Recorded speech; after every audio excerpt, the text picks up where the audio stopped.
भाऊसाहेब त्या सभागृहाचे मेंबर नाहीत. आज आता रोहित करेलच कुठला. रोहितचं फॉलोअर लोकांनी सोशल मीडिया ट्रोलरने ध्यानात घ्यावं. तुमच्या कुठल्याही जाणीवपूर्वक केलेल्या ट्रोलरला आम्ही इट्टी कोल्यासारखं बोलतोय. त्यामुळे त्याची काळजी नाही. रोहित दादा असतील, आपण त्यांना आवडू. रोहित पवार साहेब असतील, सगळे आमदार असतील.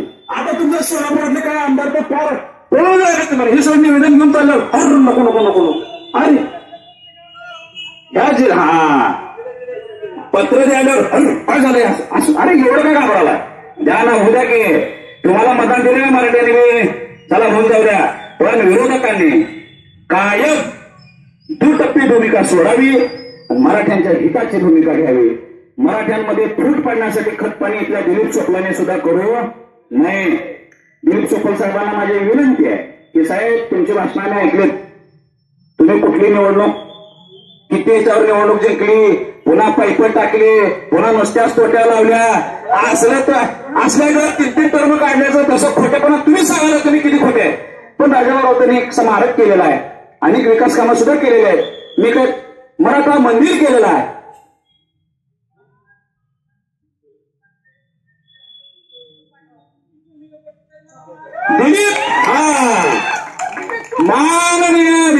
माननीय दिलीप चोपल साहेबांनी मराठ्यांना ओबीसी मधूनच आरक्षण याची भूमिका बी जाहीर करावी आजच. त्यांना जर काय समजा 5 वाजेतून आंदोलन आहे, हे तुमचं आंदोलन केलं रोज, पण आज 5 आहे की नाही. तुम्हाला जर राजाभाऊ राऊताच्या समोर येऊन छत्रपती शिवाजी महाराजांच्या इथं तुम्हाला भीती वाटत असेल, यांच्या समोर याला 6 वाजता या आणि शिवाजी महाराजांच्या स्मारकापेक्षा आणून तुमच्या कार्यकर्त्यात फोटो काढा की माझा ओबीसीतून आरक्षणाला पाठिंबा जाहीर आहे. केलं पाहिजे की नाही. 6 वाजता येते की म्हणजे हे नसते इकडे. तुम्हाला पाहिजे समोरासमोर यायचं नसेल तर कसं तशी मोकळी ठेवा समाजा नाही कडे. पण आता आपण सगळ्यांनी गैरसमज न करता, आणि भाऊ तुम्हाला विनंती आहे, तुम्ही मनाचं मोठेपण असलेले व्यक्तिमत्व आहे. मनोज दादा जरांगे पाटलांच्या मनात तुमच्याविषयी काही असं वैरत्व नाही. त्यांना मी आंदोलनाचा मोरक्या होतो काही काळ, माहिती आहे मला दबाव काय असतोय. लोकांचा दबाव असते, दुसऱ्या पक्षाचा दबाव असते, प्रत्येक जण काहीतरी म्हणायला असते, ते टेन्शन मोठं असते. आम्ही पण लोकांच्या विरोधात बोलत होतो. त्यामुळे जरांगे पाटलांनी सुद्धा एखादे चुकून काही तुम्हाला बोलले असतील तर तुम्ही सुद्धा ते मनाला लावून घेऊन या असं माझी तुम्हाला विनंती आहे. तुमचा कसा मनाचा मोठेपण आहे. अरे आपलाच समाज आपला मायबाप आहे, आपण मायबाप म्हणून चालणारे माणसं.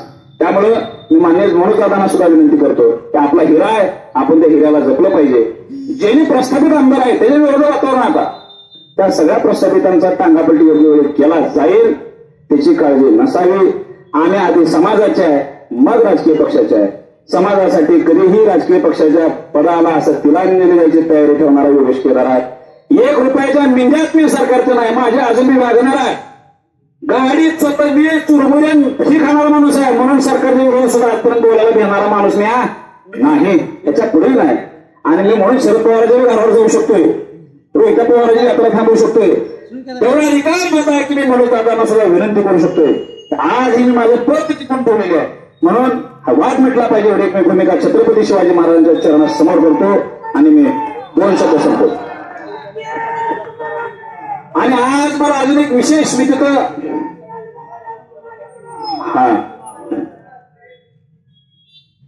अजून मला ऐकलं बघितलं, मागं बसून ऐकत होतो.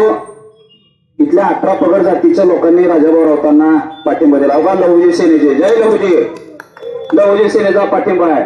सगळ्या जातीपातीच्या लोकांनी येऊन राजाभाऊंना पाठिंबा दिला. अरे याचा अर्थ असा आहे की मराठ्यांचा प्रश्न सोडवण्या, मुस्लिम समाज बांधवांचा आहे, मराठ्यांचा प्रश्न सोडवण्यासाठी मराठ्यांच्या सोबत सगळ्या जातीपातीचे सर्वसामान्य लोक आहेत, त्यामुळे हा प्रश्न सुटावा अशीही विनंती आहे. आणि माझा जाहीर पाठिंबा विशेष अधिवेशनासाठी आहे एवढं जाहीर करतो, विनंती करताना 2 शब्द.